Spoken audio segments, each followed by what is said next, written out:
is to say, I agree. What are you going to do about it? It's a really key question. First, understand it. You have to understand it.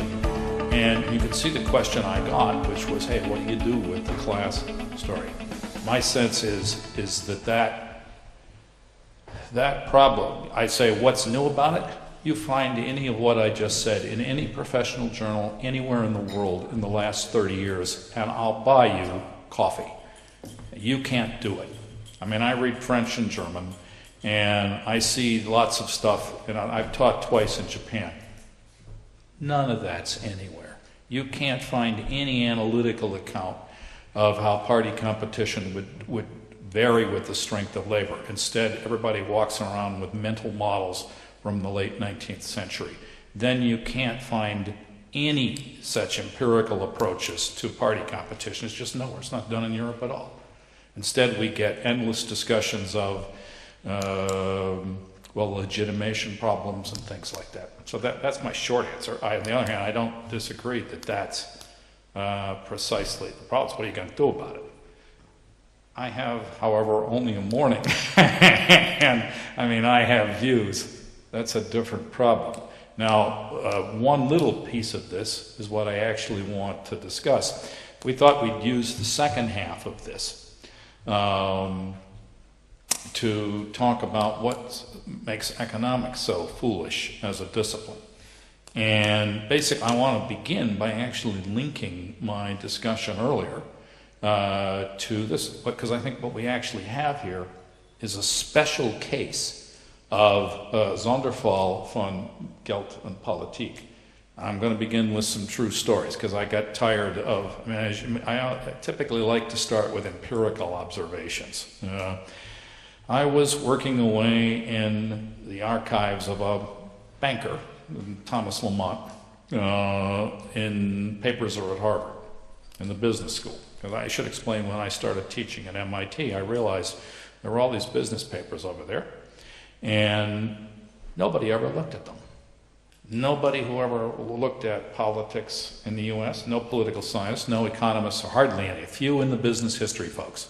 And they were very selectively used there. The average Harvard Business School approach to business history takes the politics out. It's not because there isn't politics sitting in the archives they cite it. It's because they don't use them. And so I said, okay, I'm going to just go over there. And so I was happily working through, all you had to do is generally open a folder and you would immediately discover lots of things nobody knew.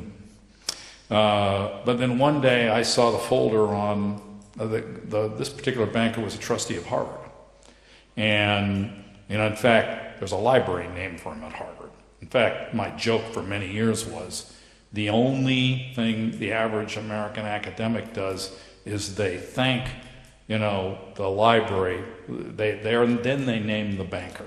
And that's the only time for you hear that sort of thing in their references. Anyway, so I'm reading there, so I start going through the papers, and lo and behold, it turns out there was somebody had retired in the Harvard economics department.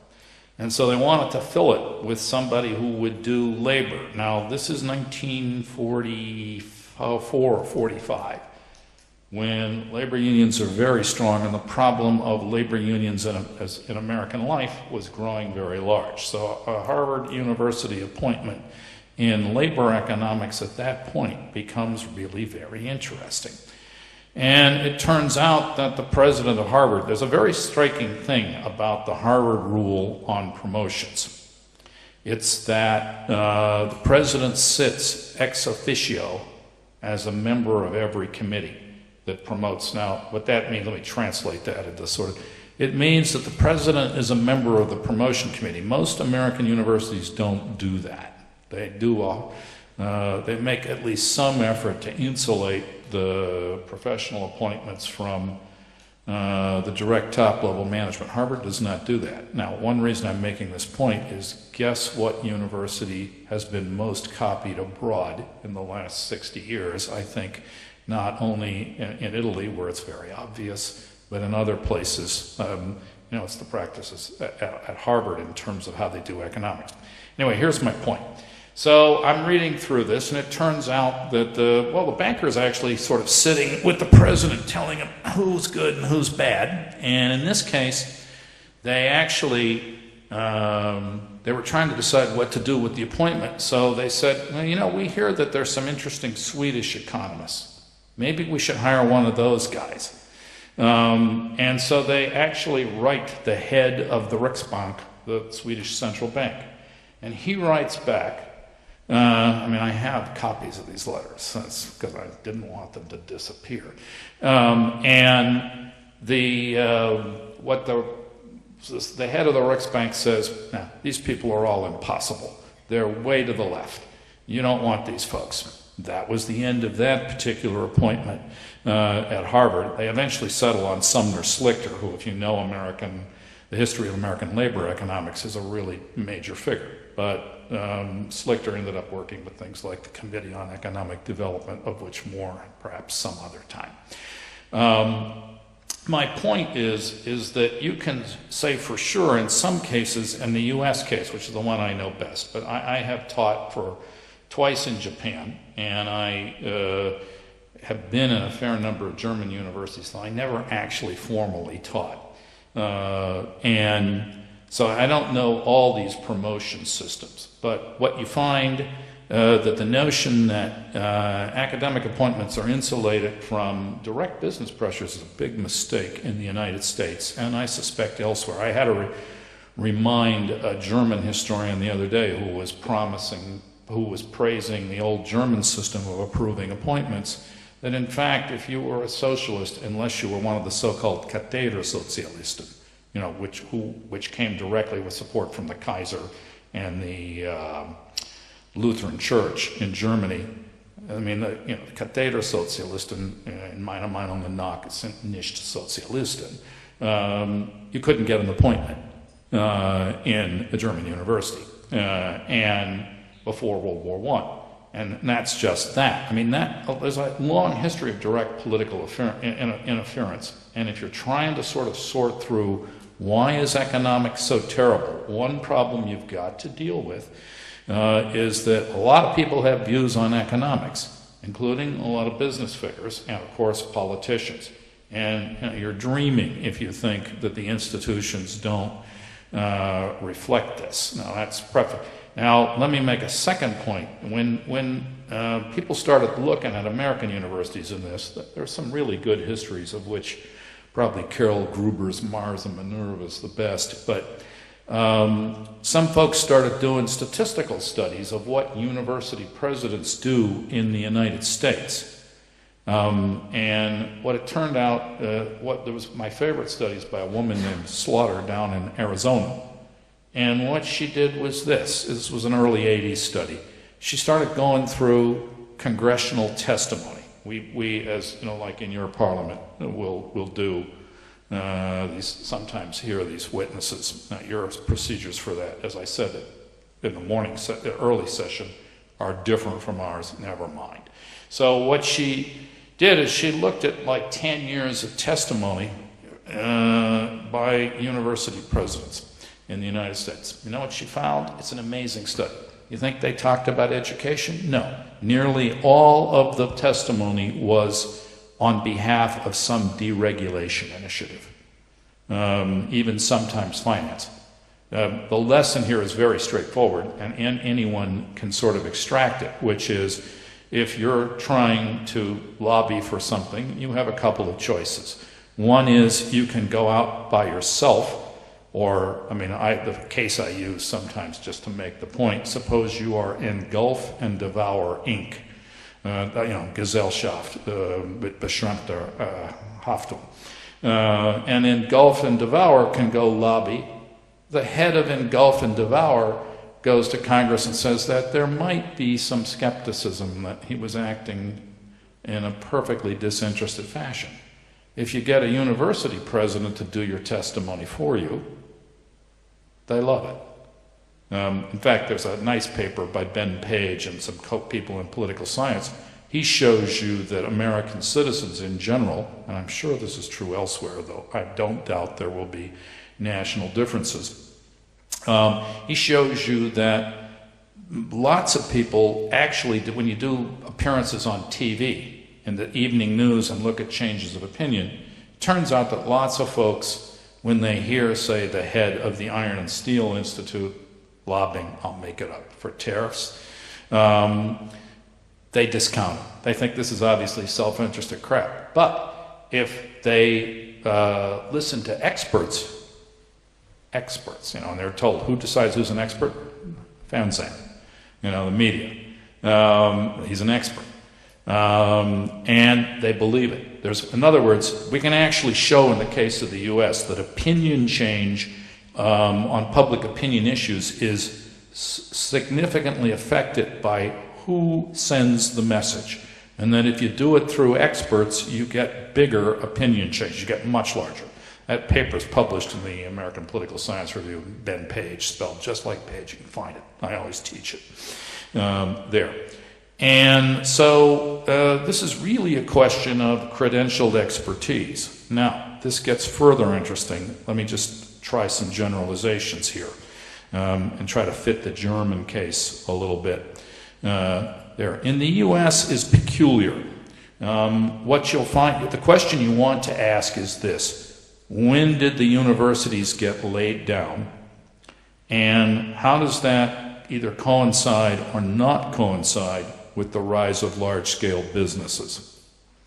And in the U.S., what you find is this, is that we had our giant merger wave in the 1890s. We've had several more since, really big ones. But the truth is that the American economy today looks a lot more like the American economy of 1900 than it does of the American economy of 1890. And the sort of difference this means, because it creates really large firms with a reach. Really large firms with a reach, all right? Now, you look at the European cases, and they're different. In some cases, the universities are hundreds of years old. Germany, for example, Heidelberg. Anybody know when? I mean, it's not as old as Oxford or at Bologna, but it's plenty old. And so you've got these things laid down with existing institutions to start with. In the American university, though, typically what you find, David Noble's book on this is just the best. It's called Forces of Production. He shows you how they completely restructured some institutions, of which MIT and some of the large Ivy League institutions like Harvard were, as to reflect this change in sort of business. And you know how it worked. Anybody can sort of figure that out. It's that in MIT's case, it was a university largely built around electricity and chemicals. And so if you then start to carry this through and start trying to sort of sort through educational institutions, in some cases you'll find the following: very old universities and relatively small businesses.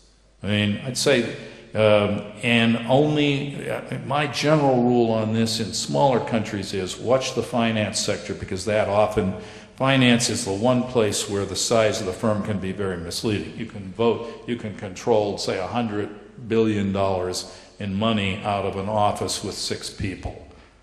And so, I mean, this means, in other words, as hedge fund, I mean, put bluntly, it means this: as hedge funds penetrate into Europe, the famous locusts of, who said that? It was an SPD. He called them locusts. Yeah. Yeah. As the hedge funds spread, you might see very strange things start to happen in your universities. And, you'll be puzzled by this, but if you're not looking for these types of patterns, you won't see them. And so, now let's just fast forward to in the U.S. case, which unfortunately has a huge impact on the rest of the world. I mean, I really think it's like the most powerful case of the colonial mind there is. Somebody else might say this is hegemony, meaning they sort of, people look at it, say this is great, and voluntarily do it themselves. In the case of the U.S., economics lives in a world that's defined by the largest universities.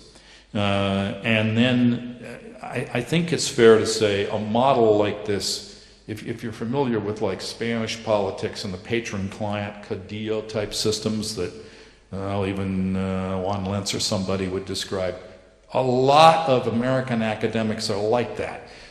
You will find sort of a hub and spokes or a center periphery model dominates. And so looking at the evolution of those, what you find is this, is that in the 1970s,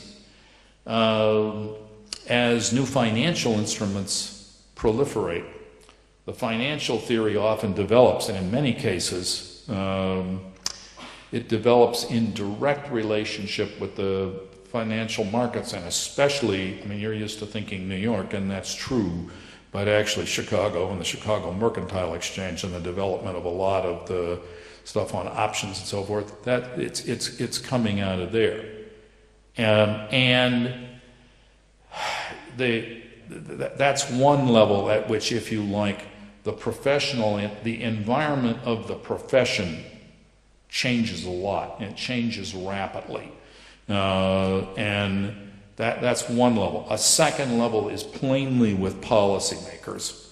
For years and years, under both Democratic and Republican administrations, you would see, for instance, the graduate students at MIT, as they were out, got a kind of postdoc in the Council for Economic Advisors. And it was just virtually a shuttle system. Now that system's somewhat broken up, also at Harvard. But what you'll find is American economics is hugely influenced by a few folks with outside ties. Now, nobody has actually done a detailed study of the spread of this phenomenon. We all have observations. I've got plenty, but hadn't done it. Now we're at INET, we're actually trying to do, we're treating this as a sort of dissemination of ideas problem of a special type. We're actually engaged in trying to sort of set up a program that looks at citation analysis. How does this work? How do you get a situation, for example, where rational expectations drove out a very large number of macroeconomics? I just give you some examples. George Akerlof, who has a Nobel Prize, no longer teaches the macro course at Berkeley. And you say, how does a Nobel Prize guy? Well, a lot of his colleagues consider Akerlof's macro too liberal, if you like. They would say outdated, though he invented the term lemon. Similarly, Alan Blinder doesn't teach the macro course at Princeton. Now, Blinder was not anything approaching a radical leftist, but that tells you where American macro is now in terms of what folks will take. And obviously the thing about the spread of rational expectations that just kills me and other people who notice this is, well, okay, you know the view on rational expectations, which is that the adjustment should be very rapid. If we all share the same theory, we should just see it, and it happens sort of like that. Well, I mean, you take the case of when rational expectation spreads late 70s, early 80s, and sort of takes off. If you look at the American macroeconomy, we all know, well, Ronald Reagan won. He promptly blew away the airline controllers by a touch of irony that has a certain weird appeal.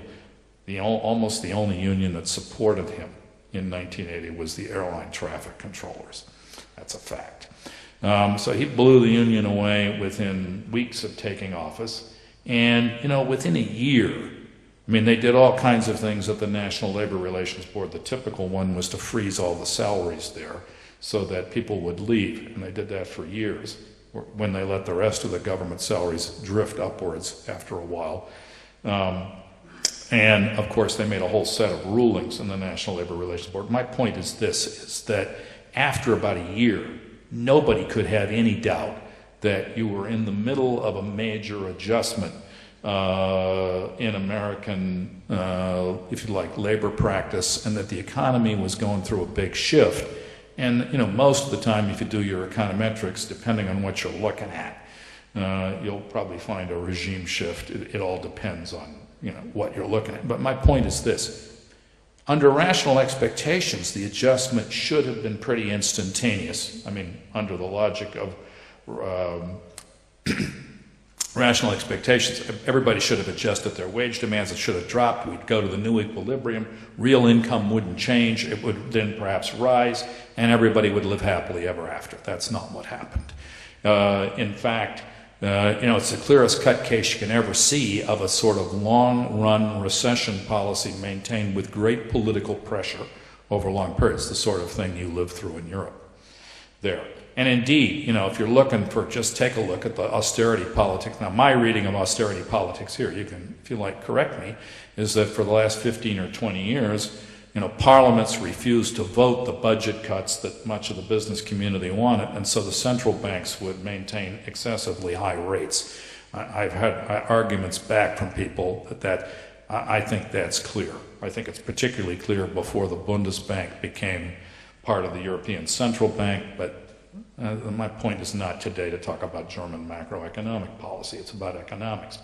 And the point is simply, this stuff is nonsense. It nevertheless spreads.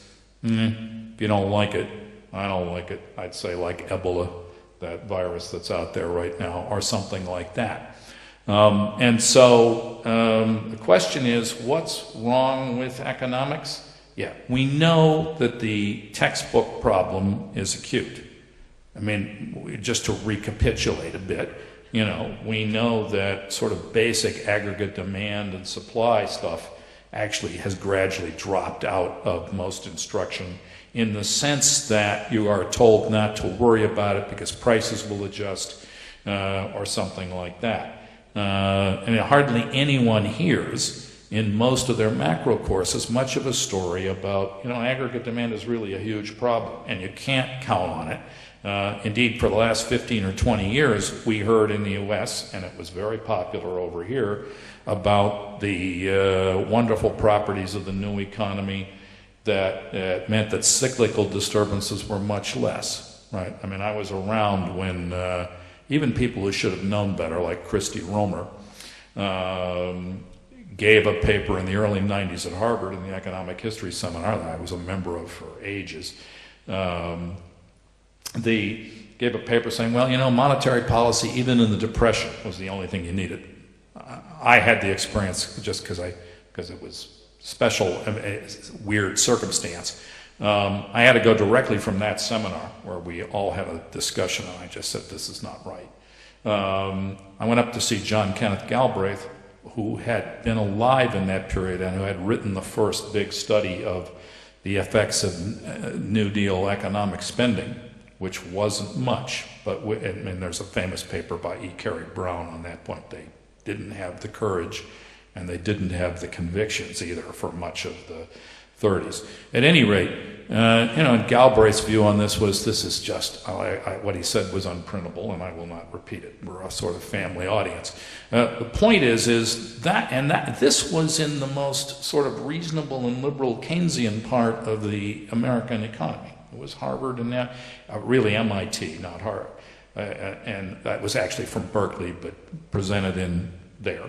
And that was the 90s. I mean, the confidence that private economies would be stable was just almost universal, and it was massively encouraged. When you go to business schools, now business schools don't play the same role here in Germany, as far as I can see, that they do in the United States. I mean, if you had to count heads, I'd guess that there's now more people doing economics in business schools than in economics departments in the U.S., at least among the major ones. The business schools, the nicest thing I can say about most of them is that they don't exactly seem to think along the same lines of like even halfway reasonable tests for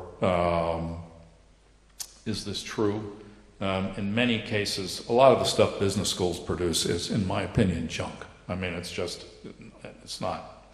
And sometimes it's highly mathematical junk, which makes for big problems for folks, because it's sort of like somebody bringing a thing to you saying it's a perpetual motion machine, and you can see this thing going round and round, and you know it's not a perpetual motion machine. It will eventually run down, but you cannot see exactly what's wrong with it, other than your general confidence that the friction will eventually stop it. And so we have in the US, we have a relatively pathological situation, and it's a problem. And this is the system that typically people want to copy. Now, they do this, as far as I can see. I mean, my observations, I think the system, I think I mentioned yesterday, I think the very first case I know of where people tried to sort of produce a list of canonical journals was the American Economic Review back in the 80s. The Journal of Economic Literature, which produced a list, it was said, of the 100 most influential journals at the time. In the US, we don't centralize our academic appointments. It's totally decentralized. And what you find is lots of departments then adopting the list of places you've got to publish, but it's informal. Other countries started doing it formally. Britain did it, I think, first in the mid-'80s. And then France has done it. Italy has a kind of system for this in a multi-stage process, if I understand it correctly. We have some Italians here, and I might ask them in a few minutes to speak about that. But what you typically get, I mean, you're probably all familiar with the Handelsblatt list of, I think they do it, departments, but also economists, right? Now look, this is a little bit crazy. In all of this, the stuff of this is typically citation analysis. And so, well, let's think about citation analysis for a few minutes. This is something I once did because I did the history of science. And back in the 80s, citation analysis was 70s when the stuff was just taking off. And your first problem with citation analysis, you know very well, it's usually the coverage. In many cases, they just don't cover the journals. It is claimed that the sort of main source for this, which has typically been the Social Science Citation Index, though there are others now, the St. Louis Fed is running one. Coverage problems, I think, still are a problem.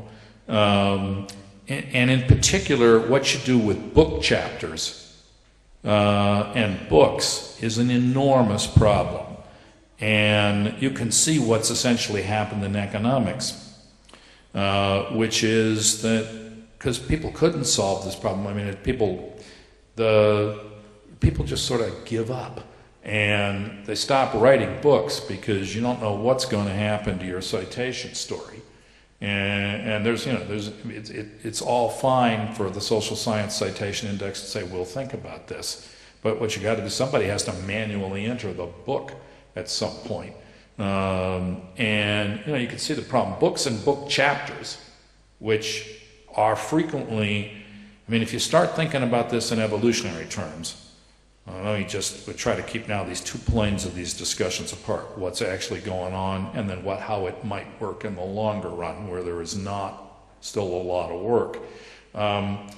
Where do you publish, new ideas? In many cases, what you'll have to find, it's very much like the innovation discussion in, frankly, new industries. Though nobody makes the comparison. You probably don't introduce your new product in sort of like what might be called the established product that you're competing with place where they are strongest, best organized, controlled the entire advertising and everything else. You'd probably introduce it in some place where you could have some hope of getting a hearing. In effect, what I'm telling you is this: if you want a vibrant discipline, you probably got to have some places where the access barriers are a little lower. They're not zero, and there's certainly not an absence. There's certainly no, I'm not trying to claim that you get out of the question of peer review. Book chapters in many disciplines are that. You can run your strange idea in the book chapter because the editor, knows what's going on, and they're happy to do it. I haven't seen any discussion of innovation in the humanities. I'm sure this is true. In the social sciences, I'm not absolutely sure about it. A problem is when you write the history of these disciplines as journal articles, that stuff just falls out and you never see it's a censored sample in technical terms in statistics.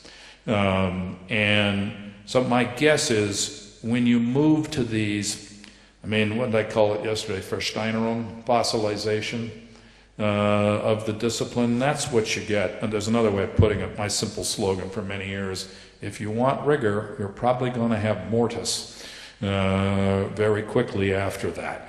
And so you get standardized lists of journals that are said to be most influential, and then you get people being ranked on the basis of how often they appear in those journals. Now, very early on in the citation discussion, folks zeroed in on the problem there, which is, if you think about this as a predictive problem, you can see it immediately. It's that, hey, wait a minute. All right, suppose you decide the Quarterly Journal of Economics is the best thing going. I'm not claiming it is. It's just, suppose you just, for purposes of that. They still do a lot of junk, no matter how you slice it.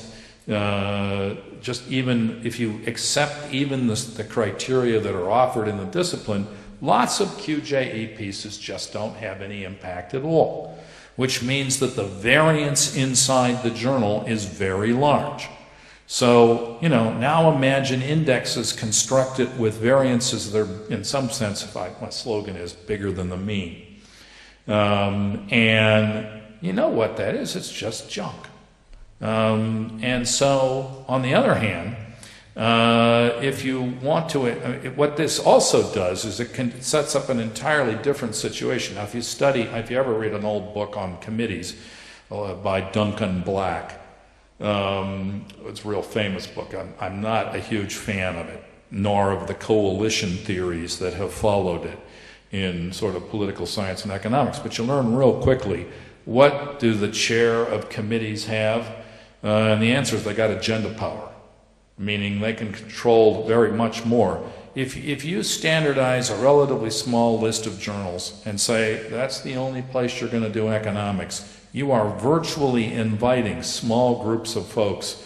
You could think of it as a takeover problem, and you could probably model it as a merger problem there. It's not all that difficult for folks, if they can find some outside support, to mount a campaign. And this is just to say, in other words, if you're going to construct an industry structure that conduces to oligopoly, the one you try to construct is a small list of journals that are the only part of the industry you'll accept. And that, I suspect, is what happened. INET hasn't finished this thing. I don't want to anticipate. I think people are better off doing the work and then talking. But what I suspect you'll find is that you get knots of groups and people get control of journals, and then I suspect you'll find a very high rate of intercitation among folks on the same team. Now that's another place where conventional statistical analysis of citation analysis doesn't do well. I'd like to see some effort made to control intercitations, to see just how, in effect, how much of this you can. It's a kind of snowball effect where you what's cascade. Cascade is the technical term in some network stories. And so my suggestion is I'm strongly in favor of an alternative curriculum. It's look, anybody, my heart goes out to people who have to teach, say, macro out of a textbook that departments set. I should observe that in many cases, I know in England and the United States, you can tell me in Germany, the department settles on a textbook that you have to use. Is that what happens? How many of you folks do economics here? Is there one textbook used at the Freie Universität or Humboldt? or not? Yes, MANQ. There is this funny, yes, thank you. MANQ is my Wellesley, Massachusetts neighbor.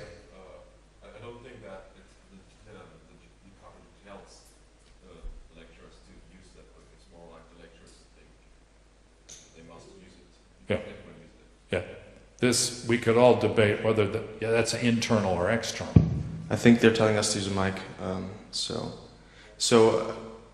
I think people can just. Yeah, I'm not trying to monopolize. I thought I'd better have something to say. If you're going to come listen to me, I should not come just say, "Well, let's talk." so. Let's just have a round of questions on what you just said.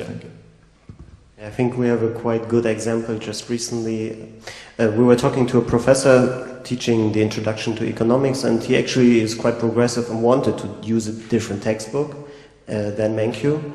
And the institution, the library, just said, no, you have to use MANQ because we don't want to buy new books. So, and that just is maybe an extreme example. So there is the freedom, but it's not as free as it seems. And the only way out is probably to create your own syllabus. Would you take a friendly amendment to this, which is when you hear budget austerity drive stuff, which it does, it's absolutely clear that lots of pathological phenomena go on in universities because of budget. Well, just by hypothesis, you could be seeing a great move to use the collected works of Joan Robinson and nobody else in your budget thing. That's not what you see. When somebody says we don't want to buy new books, I would be a little cautious about swallowing that as the whole truth. Particularly, where the really pathological situation is, obviously, is where government ministries, in the major European cases, decide we're going to cut back, and then at the same time you see political changes introduced in the whole system of evaluation, and the textbooks change. Now, I'm wondering, with our Italian friends here, does anybody want to comment on your sort of country's story? I should perhaps say that Luigi Passanetti wrote a famous dissent was it after the 2003 changes? They need a mic, Jay. Be a better. Yeah. Do you mind if I sort of bridge to exactly that? Because I was just observing a couple of things of what you said, and you know that I'm also German. I went through the Freie Universität, and I can. Ja, wir können auf Deutsch auch. Auf Deutsch? Ja, ein bisschen Spiel. Wir haben hier einige Leute, die nur Englisch sprechen. Okay, ich versuche es mal auf Deutsch dann. Ich versuche mal ganz kurz die Brücke zu schlagen zwischen den USA und Europa, weil ich jetzt einige Dinge gehört habe von Tom, die jetzt ich will mal kurz offen spekulieren ganz einfach mal und mal schauen, ob was Tom dazu sagt und was sie dazu denkt. And I should probably do it in English because I want to hear what the Italians have to say about this too, because this might be a European problem. So we have Carlo and Ursula here from Italy, especially for the session, so we're quite happy. Yes. So you were referring to the example of Harvard, and it being the model university of the world, especially here in Germany. You would definitely say Harvard is like it's far beyond a dream for anybody to appear, or be associated with it. It's like a different universe, it seems, for German university environments, I feel. So yes, that is the model university, and yes, MANQ teaches at Harvard, and that just makes it, that's the thing. So when we do have a system now, at least at Free University, and I think at most of Germany, where I think the hiring of a professor depends on, yes, a committee deciding on a person and then getting approval from the president, and the president then approving the process. So there's an elaborate process of a president or sort of a bureaucracy taking over in Germany and impacting the decision on whether a professor is hired or not. And the only way that this now, the point I'm making is, and I'm really very short, is that once you allow for a more centralized system, once you take things out of a department and sort of introduce it into a wider bureaucracy, There doesn't even have to be an agenda. It's just endogenous to what the situation is, budget, or making a case to the president that a certain person should be hired.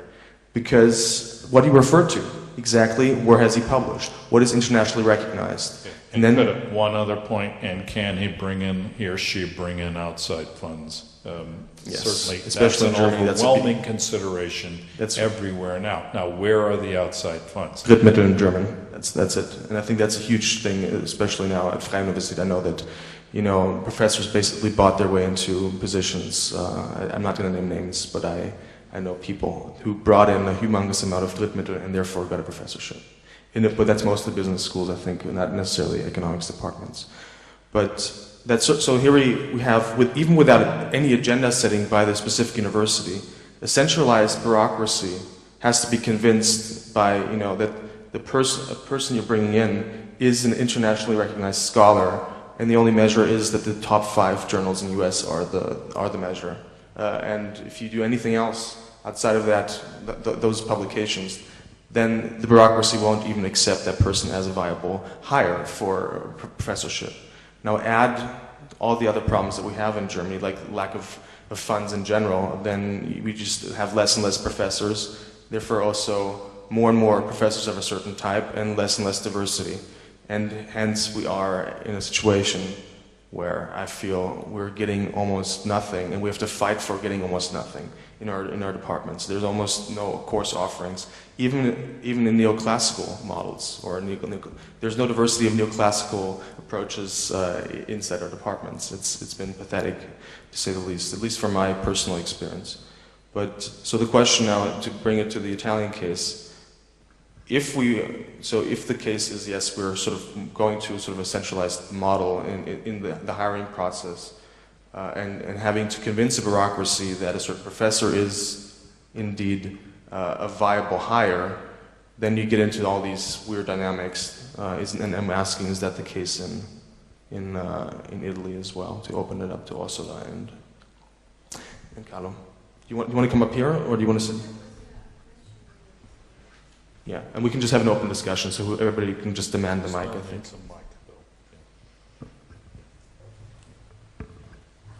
Thank you. So hello everybody. My name is Ursula Costantini, and I am a research fellow at the University of Bergamo.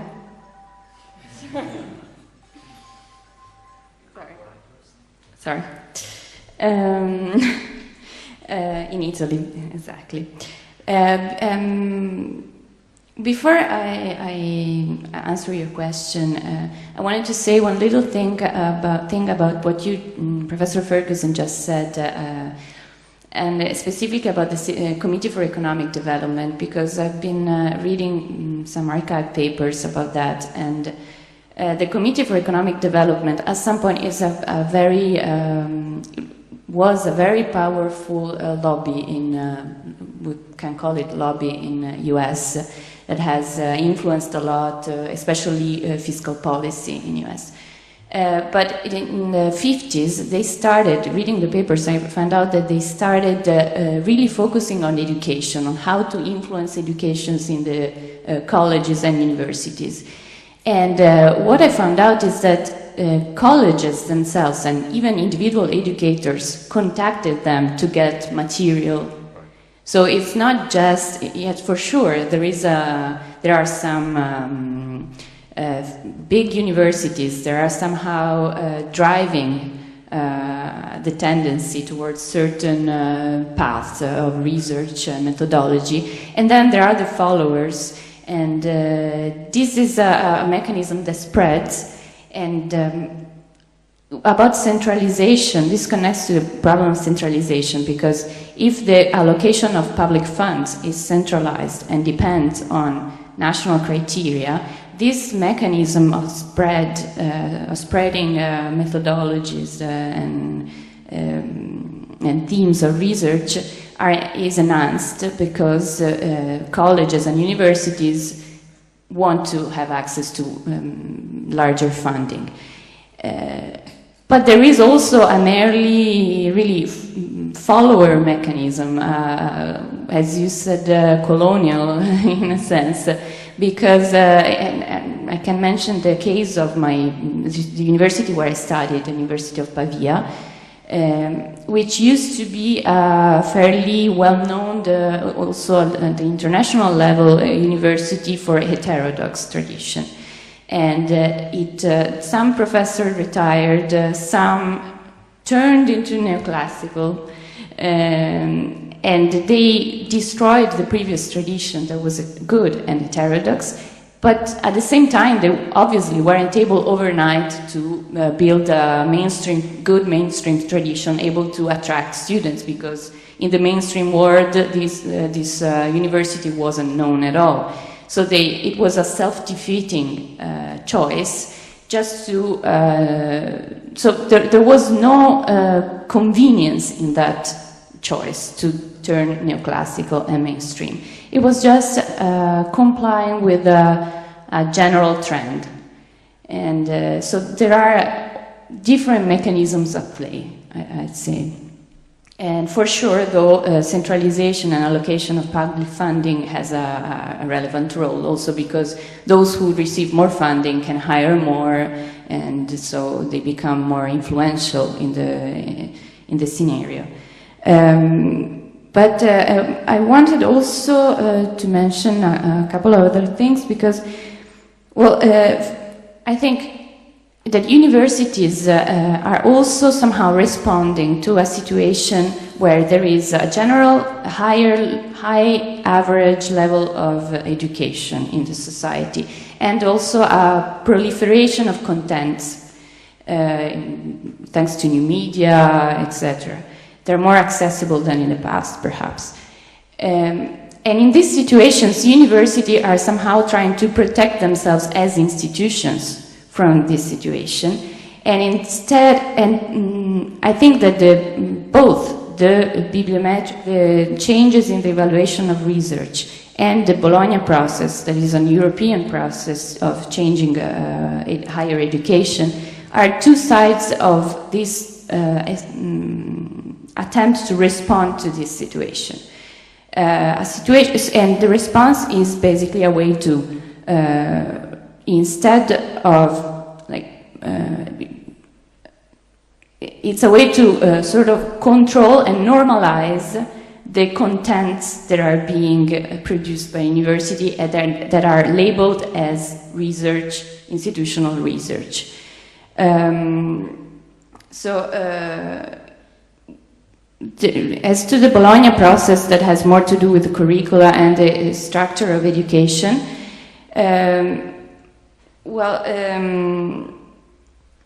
I think that there is one force that has two sides. In a sense, on one, the general ideology is that university has to provide notions and that are spendable on the labor market, in the job market. So there is this idea that university cannot be these high education places where you just do abstract theory, pure theory, and they are disconnected from the job market. But at the same time, there is an opposite sign of this force that pulls research outside real world. So, and this is a double-sided effect of the Bologna process, I find. And this is also enhanced by the bibliometric indexes that are used in the evaluation of research for the following reasons. Bibliometric here is citation-based, right? I mean, bibliometric. Yeah, this is the first time the word's been used here, so okay. I just want to be sure people understand it. There are basically two indexes that have been used, the impact factor and the age index, and other variations on these two indexes. And these are indexes that were created originally, especially the impact factor, for libraries to find out, just because of this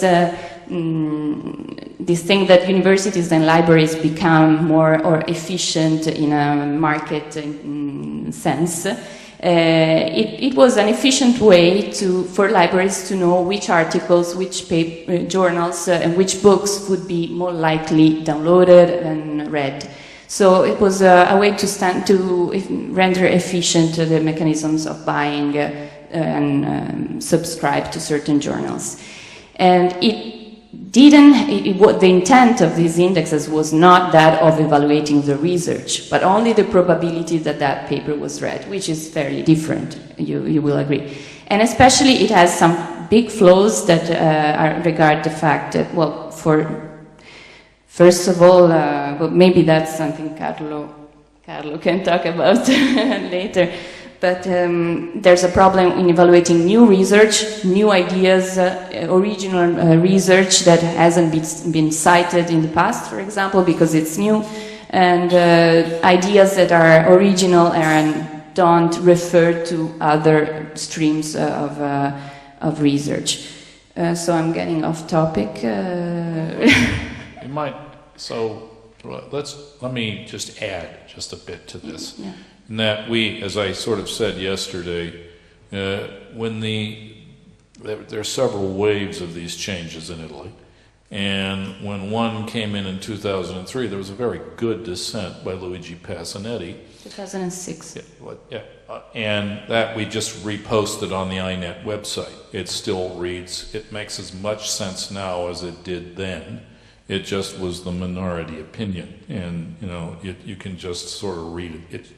It's up there as when I last looked. Still, something our communications folks managed to do right here, but the spread of this stuff, it just doesn't matter. You can put new textbooks in the hands of your teachers, and if you're getting them that they can only publish in a few journals, it won't matter very much. Ursula, do you want to add anything, or should we ask Carlo, or what would you? Maybe I can finish what I was trying to say, then we can go back to this topic. So yes, these indexes were introduced with a powerful rhetoric sustaining this. That was, we need more meritocracy. If we use objective indexes, then the subjective intervention of the evaluator doesn't count as much, so we can have an objective evaluation of the research. Obviously, this is a fairy tale because you cannot, these are indexes that do not evaluate well the research accurately, and Carlo probably will talk about this. And it avoids to the evaluator the problem of taking responsibility for its own evaluation and judgment.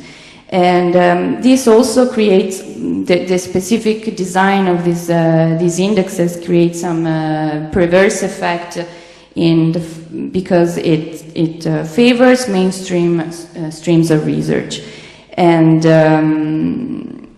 it also enhances this thing that research is done for specialists. So it's written in English, it's published in international journals, and therefore also the themes that are being addressed are less and less of local interest, but more abstract and general discussions. So that adds to the problem that the university is more and more detached from the territory, the city, the region where it is. And also the fact that researchers are very mobile, are required to be very mobile during the first years of their career. That adds also to the fact that there is a lack of this communication between society and culture. And at the same time, we know that in society there is a lot of new culture that's being produced, local communities, because of this proliferation of contents, because of the fact that the people are more and more educated. And so perhaps one thing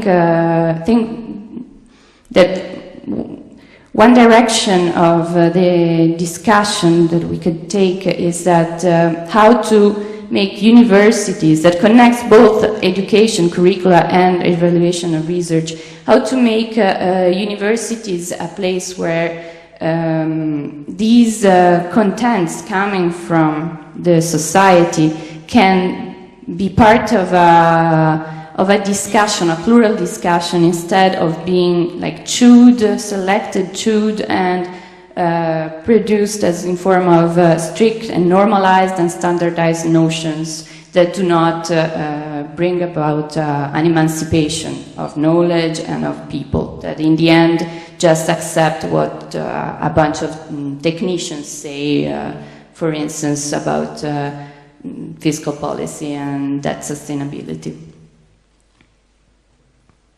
Okay, thank you. Carlo?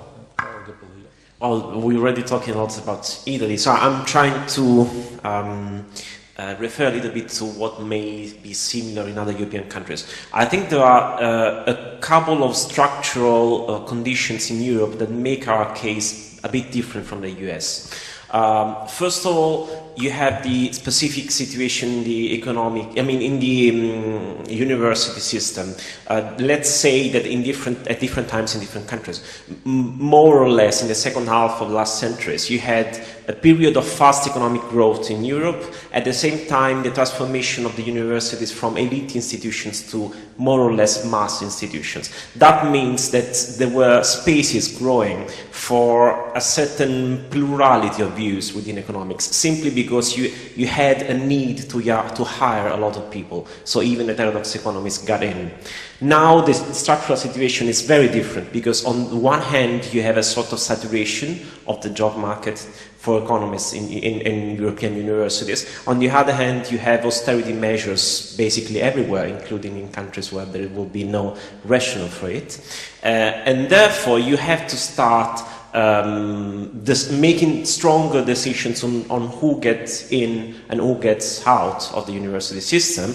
And this is where you have this conflict that Ursula was referring to. From a certain point of view, we still try to measure in some sense how good an economist is on the basis of some idea of excellence. I mean, the idea is still that of an elite institution. On the other hand, as I just mentioned, European universities have become mass institutions, and therefore probably the kind of economists we need and the kind of evaluation of economists we need is not really that of an elite sort of institutions. To talk more concretely, no one may deny, I think, that there are some universities which are better than others, but the point is, do we want to close the other universities? Because the way this sort of evaluation and research is being done implies that some universities deserve all of the funding and the other just should die out.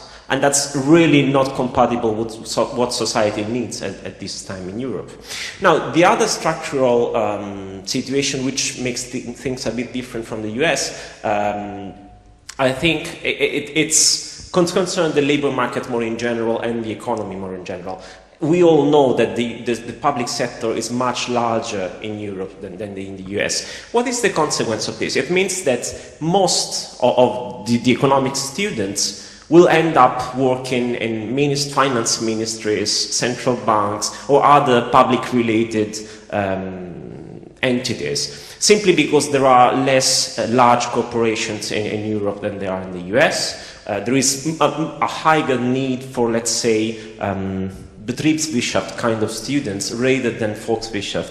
Therefore, the economists mostly in Europe end up in public sector institutions. This means that not only are the universities financed by the states, but even the students have somehow to keep the possibility of becoming a civil servant in their mind for the future.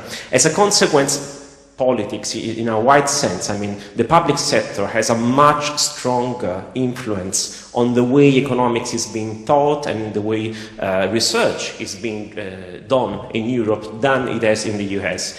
That's why I think it's much more relevant here to look at what happens in ministries, in central banks, in the places who are going to hire our students, because that necessarily impacts on the way we teach, on the way we do research in economics in Europe.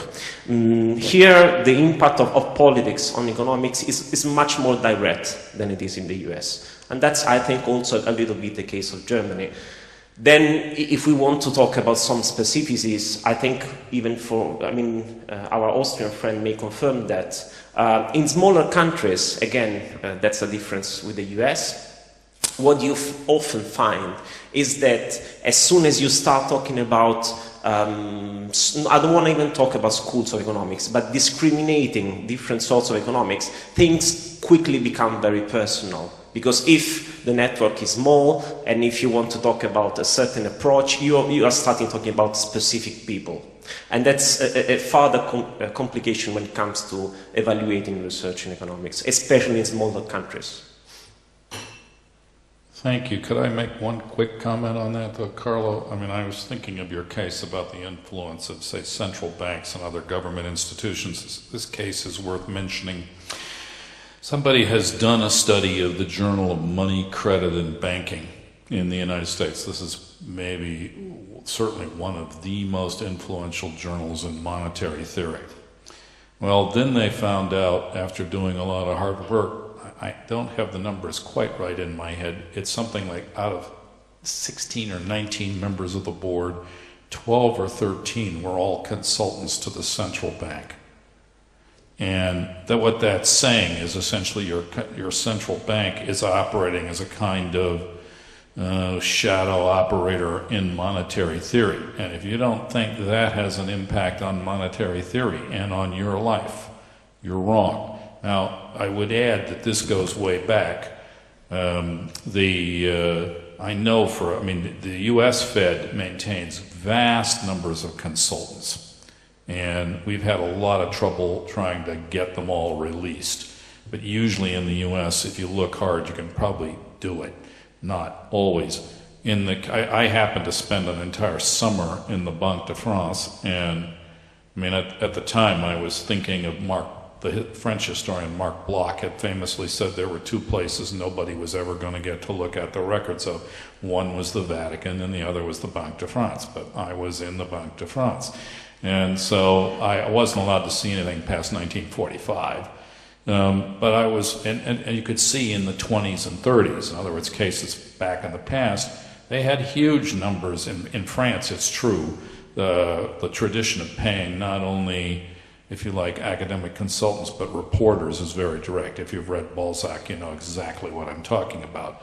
I wouldn't care to comment how far that goes today. It's clear there's a lot of strange things that continue to go on in French journalism. But the role of central banks on economic theory really is that, I actually think that's a cross-cultural constant. And probably need some mention. But, I think you were about to hand your mic off to somebody, and I didn't mean to, no. Some people with good comments. Yeah.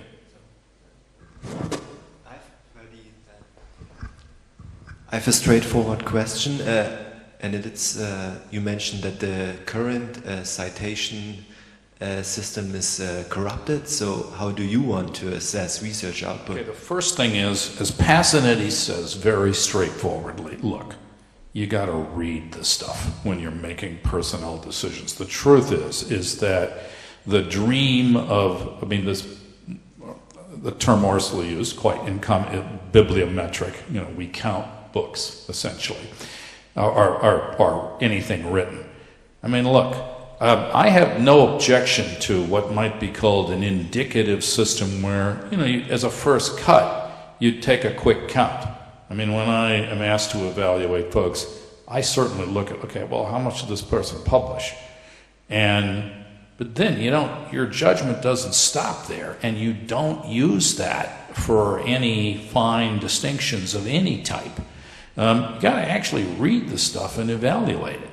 And so I don't actually think, I know of no bibliometric method that's reliable. The point, there's a paper in Science from about 1997 It's written by a Norwegian doctor who has since told me he gave up. He was a biologist, basically, and he was asked to sort of review his university and hospitals ways they picked scholarship in that, and he did what I think I'm tempted to say any thinking person would quickly do, which is start to look at these practices and just say, this is crazy.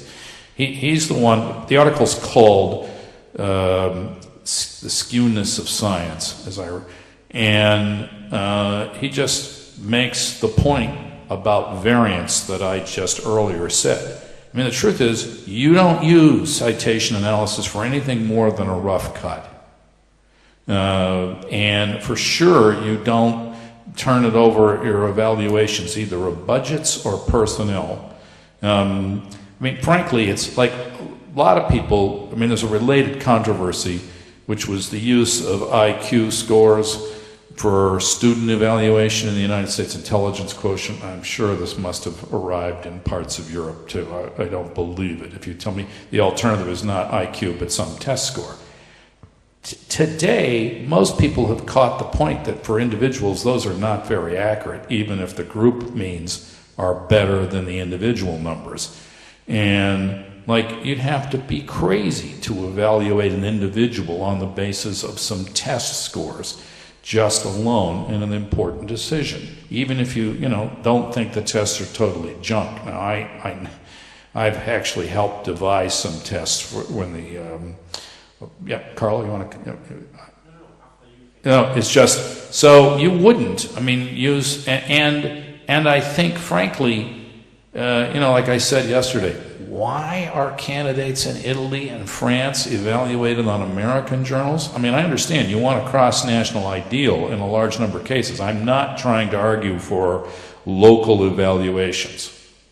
I'm not ready to, I mean, I certainly think the sort of universalist aspect of, which could mean a lot. I'm not opposed to people doing local projects. That's not what I'm, but it's crazy for a country to turn over its entire evaluation process to schemes that are so heavily located in one country. Any common sense evaluation of this, I think, would say, that there are factors that are country specific, and you're just importing those unrecognized sources of variation into your own national evaluation process. That's insane. I mean, what happened?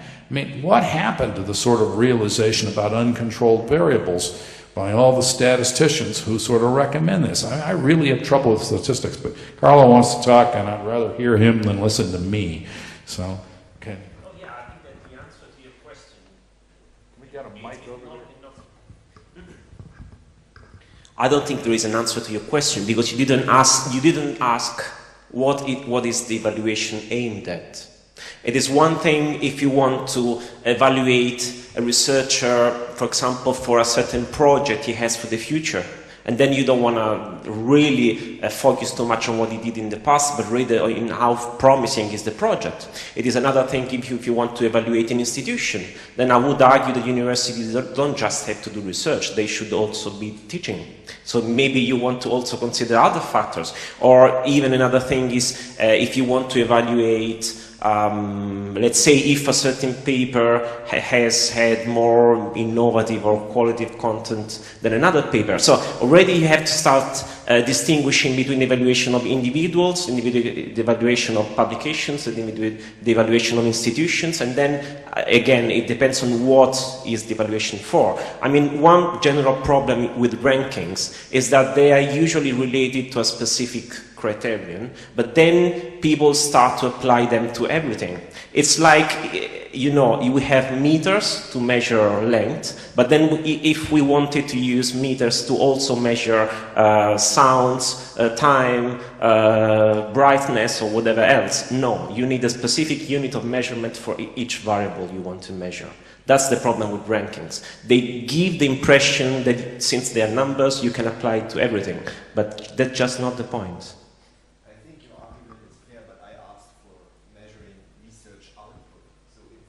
For what aims? It is, again, it is one thing if you want to measure research, for example, because you want to allocate funding. Another thing if you want to hire a person.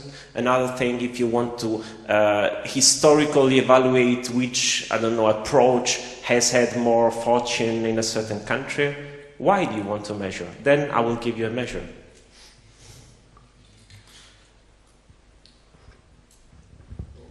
Then I can say something, maybe. I was wondering that maybe one solution to all this could be to scandalize all this. So when I was still a grad student in 2004 and 2005, I came across all these impact factors. And I asked one economics professor, why is that helpful or why do we need it? And he said, wow, that's great, that's a relief, because since we have these impact factors, we do not have to read the publications of applicants anymore. So this was held openly. It was conceived of as a labor-saving device. And it also came in handy because I had the impression that economists, when they hire new applicants or have new posts or professorships, they tend to reproduce themselves. And I think in Austria, one balancing factor is the central executives, because we do not have such a nationwide evaluation scheme like the research assessment exercise or stuff like that. So the heads of the universities are more idiosyncratic and flexible. So for example, if the head of a university is an historian, you can more easily approach him maybe to change the decision of some committee in economics. But what I heard from you and what I also heard from you some years ago already, and what I also found in this, there was a report from the French Association for Political Economy and the Development of Pluralist or Heterodox Economics in France, and they showed that historically they had a share of 20% of economics chairs going to heterodox scholars. And with the introduction of this nationwide research assessment exercise, this value dropped down to 5. And I think what I get from this, my intuition is that if you have this nationwide standardized research assessment exercise, this self-reproducing tendency also is not only the case at the economics department itself, but also at the university administration. And from a theoretical point of view, this tells me that we should go for a framework of self-reinforcing feedback effects and past dependency in order to describe the evolution of the discipline. So, very, very interesting to hear the Austrian case. And we know that in Austria we have a bit more, a lot more, I would say compared to Germany, a lot more of a vibrant pluralist environment, if we want to use that term. I'm making a comparative case here to the extreme. Yeah. Well, okay. Yeah, we can agree that even what we consider good from the German perspective is still not great and where we want to be. But let me sort of make a quick excursion to another place. I had the privilege just recently to interview Gabriel Posile, and he was on a committee in Brazil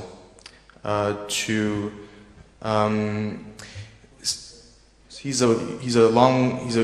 from Uruguay, and he's a longtime university professor in the Brazilian system. He went to Campinas, which is a traditionally heterodox center in Brazil, and so in a casual conversation. And by the way, the reason we got together is that INET is now sponsoring the St. Paul Summer School, which is sort of a summer school which focuses on Latin American issues, but with a range of different methodologies and schools of thought. So it's actually happening right now. It's a 7-week-long summer school, and there's some Europeans there, but mostly Latin Americans, and it's very reputable for the last 15 years or so. So in a casual conversation, we came across this issue of the academic environment in Brazil. And it strikes me that in Brazil there is, if you observe, a diverse community of scholars. There are centers of the orthodoxy. There's neoclassical centers, purely neoclassical centers.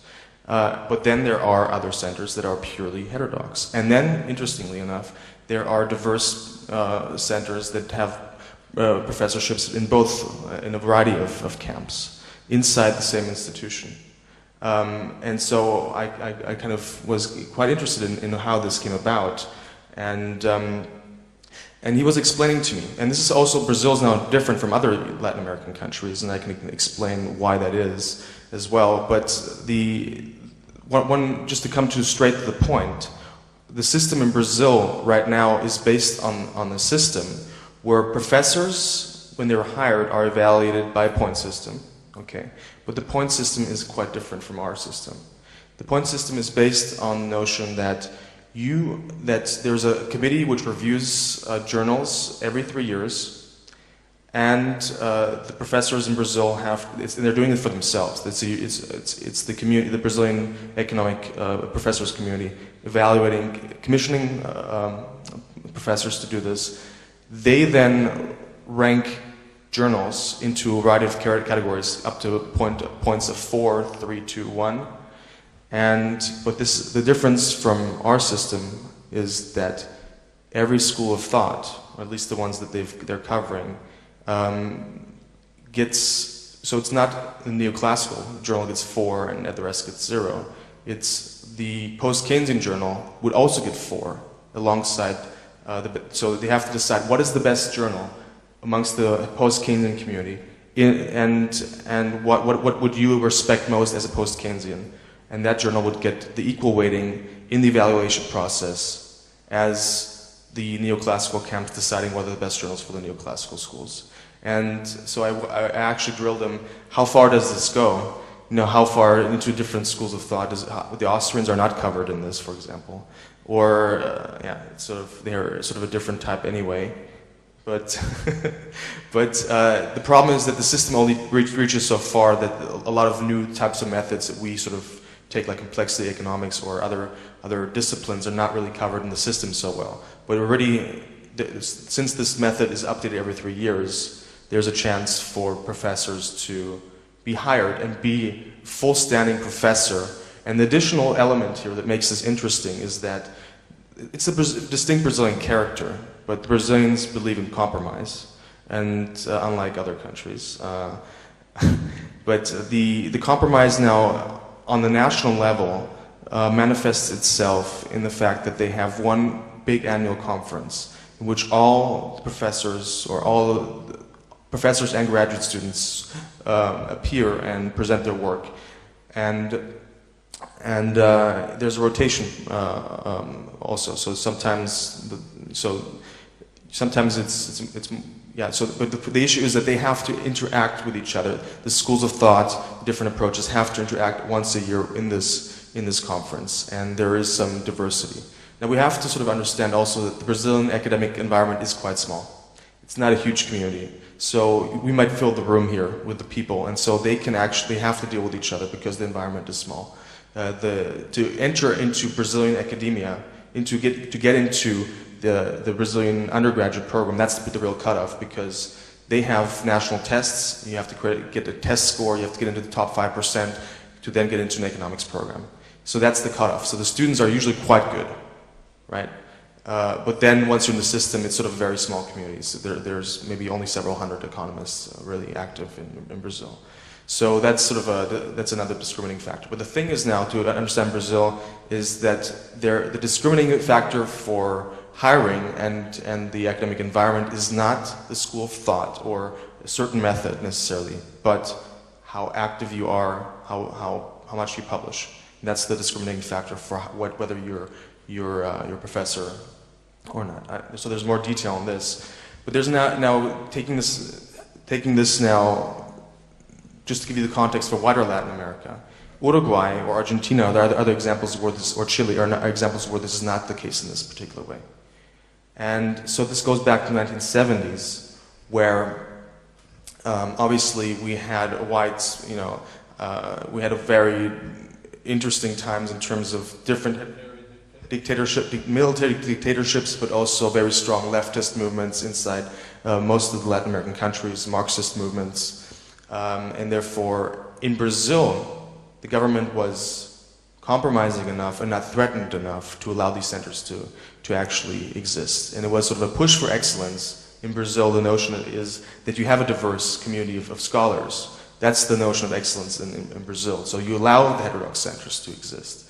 Whereas other dictatorships, in Uruguay, Argentina, and others, they saw these emerging heterodox centers as a threat to the dictatorship, and they eradicated these centers. Now, this now meant that all these scholars then ended up in Brazil, actually uplifting the heterodox community in Brazil, obviously.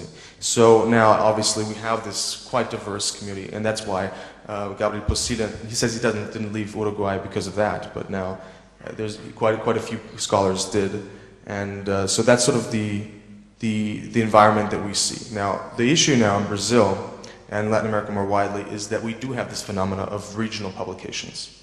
Stuff doesn't get anywhere past the equator, right? So we don't hear about these publications, we don't hear about their problems, we don't hear about their studies. They might be quite good, they might be quite bad, I can't judge myself, but I'm sure there might be some interesting scholarship happening that might be of interest, but that stuff never reaches us. And so the most recent reform in 2003 was in fact that Brazilian scholars should try to publish internationally, and that sort of international journals are also the goal. So a different set of constraints for this environment, of course, than what we're faced with, completely different. Their biggest concern is to now get onto the international stage and be heard, and that's sort of something that we have to keep in mind when we're dealing with something. So a little small observation for developing countries in general. So I had some interaction with Turkish scholars, for example. And you might have this phenomenon. Oh, yes, last statement, very quick. There is sort of there's a phenomenon of top schools in a lot of developing countries. Top schools are sort of imitations of top US programs. And then there's the rest. And inside the countries, there's often zero interaction. These top schools in the countries, which are recruitment devices for a lot of the institutions running the country, all that, are very close in interacting in their top schools with US institutions. The rest, it might be heterodox or whatever, are second rate, only interacting with themselves but have no impact on there's a sort of detached environment. So that's what I've observed in some interaction as well. So there's this sort of Chicago boy phenomena that they come and they're trained there, they come back, they reintroduce that, and that's sort of they feel that they're top notch because they've studied in the top 20. Yeah, absolutely. Yeah, looking at the Brazilian case, we were talking about how does the convergence happen in economics.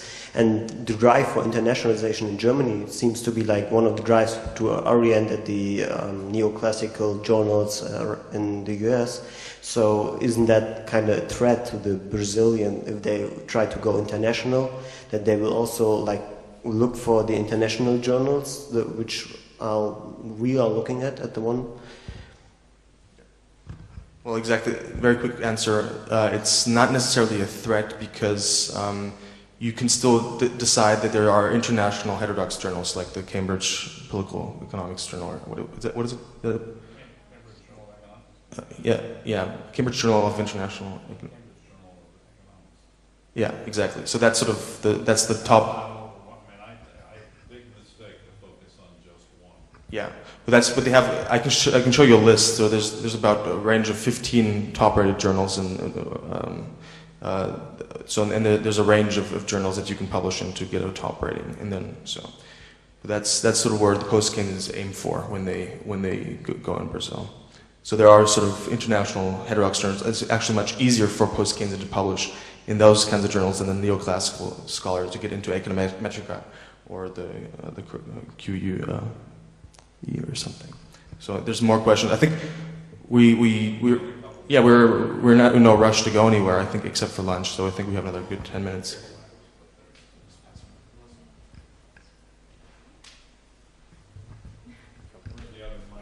Yeah, I don't really have a question. I just want to make a quick comment. I see a similar danger if we now encourage the scholars from so-called developing countries to say, okay, you have to adhere to international standards because they're vastly influenced by kind of very Eurocentric or westernized ideas. But I think the major lesson we should take from all of this, what we've discussed so far, is that basically, if we're talking about plural economics, it's not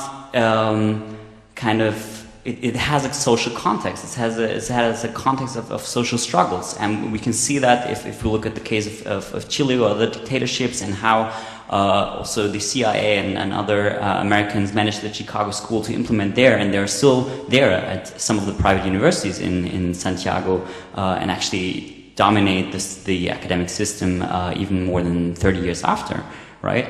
So I think the lesson for us then is to see, if we're talking about pluralism in economics, this is not really an academic issue. It's also an issue of social struggles. And I don't see the topic of social struggles that are going on in Europe right now, for example, against austerity politics or something, to be on the agenda here. So that's... No, I'm not complaining against them. I'm just raising this issue to just be conscious and think, okay, of future events. Where are we heading? Are we just going to, have a very kind of, in German it's Elfenbeinturm discussion in the ivory tower, right? Are we just talking about the academic system, or is this somehow contextualized within wider social struggles that we're actually facing? And that's all I'm saying.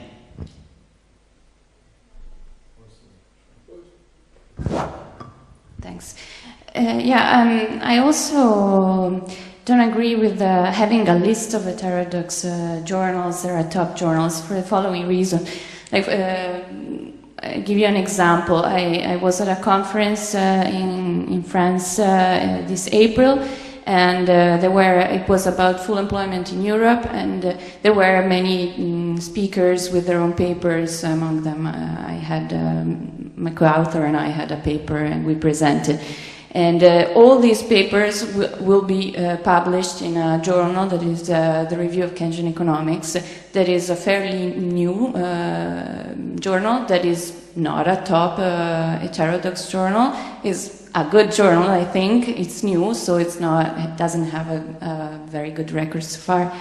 And it's good that all these papers are published together, because it represents a discussion that has been done in a specific place in a specific time.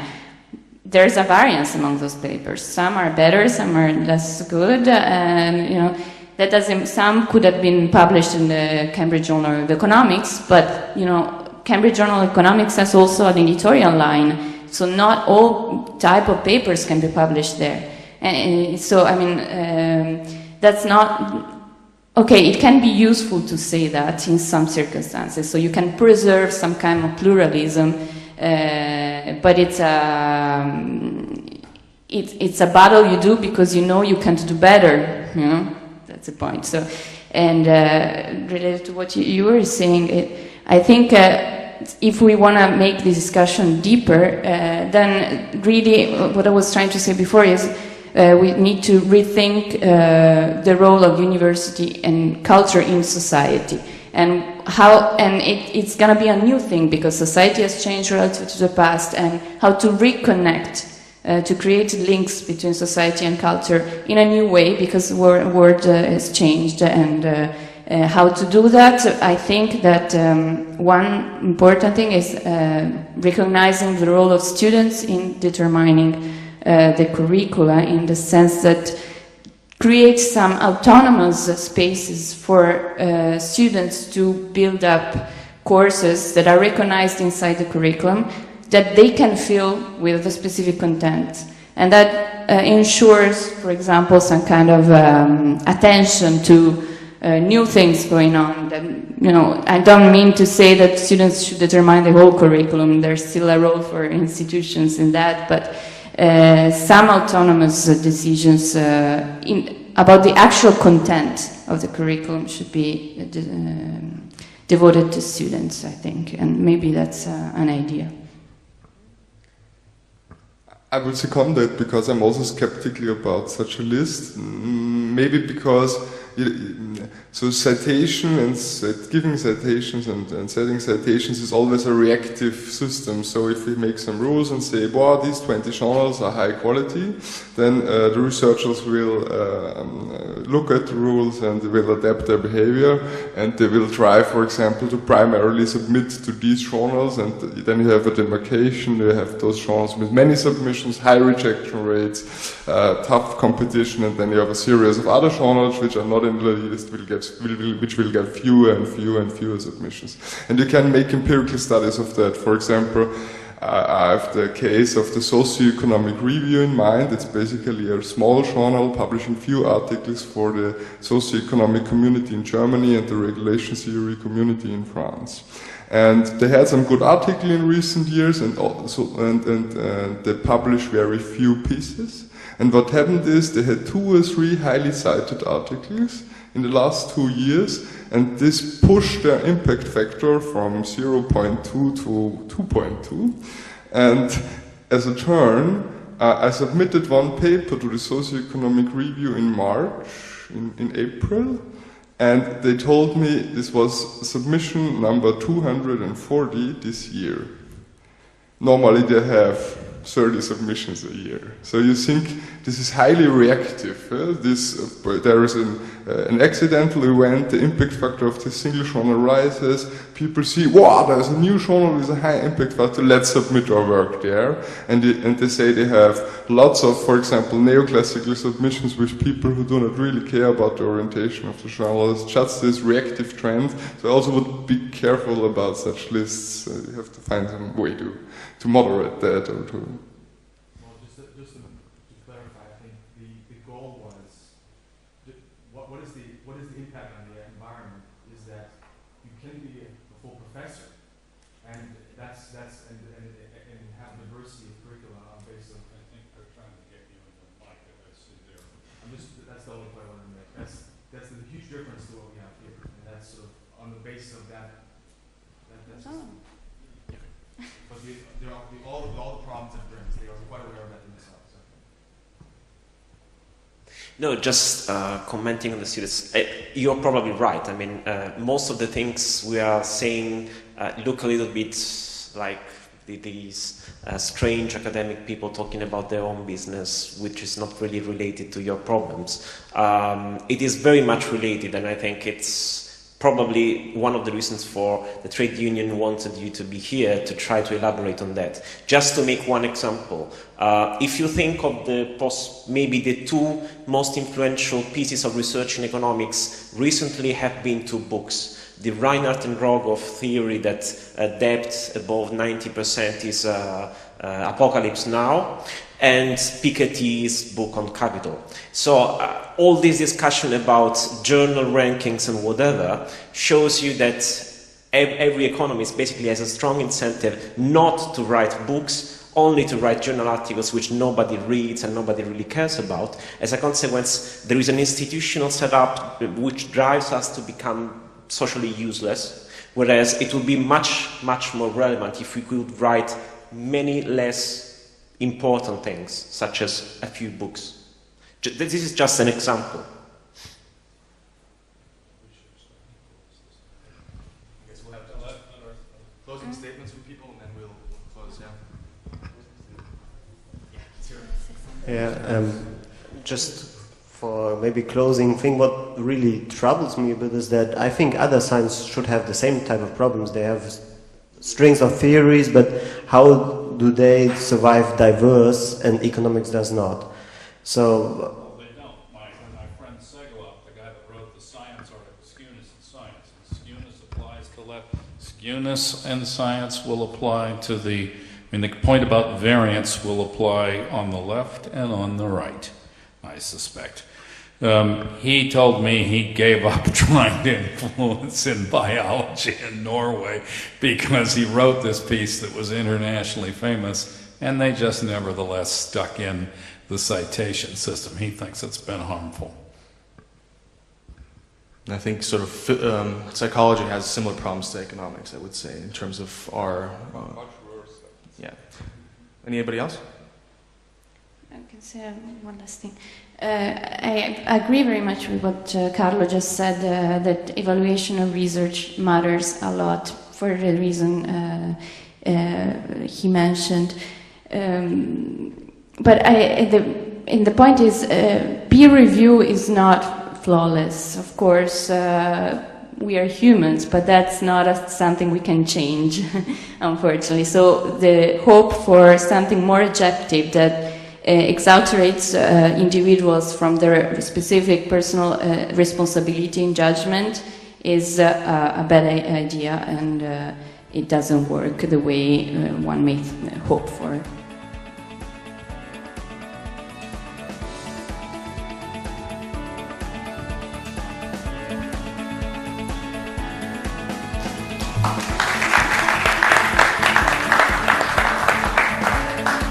To be continued.